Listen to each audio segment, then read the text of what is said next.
नमस्कार मंडळी, आपण बनवतो तव्यावरती भेंडीची भाजी. तर त्यासाठी गॅसवरती तवा ठेवायचा. नंतर तव्यामध्ये तेल टाकून घ्यायचं. नंतर तेल गरम झाल्यानंतर त्यामध्ये थोडीशी जिरी, थोडीशी मोहरी आणि हळद टाकून घ्यायची. हे चांगलं तडतडलं की आपली मस्तपैकी चिरून घेतलेली भेंडी टाकायची. भेंडी तव्यावरती टाकल्यानंतर मस्तपैकी अशी हलवून घ्यायची. पहा अशा पद्धतीने. आणि त्यानंतर टाकून घ्यायचं मीठ, नंतर टाकायचं लाल तिखट आणि माझ्याकडे शेंगदाण्याची थोडीशी चटणी होती म्हणून मी ती देखील भेंडीमध्ये टाकून दिली. त्यानंतर बघा तव्यावरती इतकी मस्त भेंडी होते तयार. पहा अशा पद्धतीने हलवत राहायची आणि कमी गॅसवरती मस्तपैकी तळून द्यायची भेंडी. बघा अशा पद्धतीने छान भेंडी तयार होते.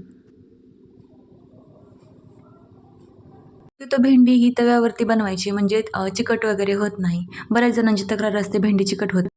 अशी भेंडी एकदी बनवा आणि कशी झाली ती मलाही सांगा.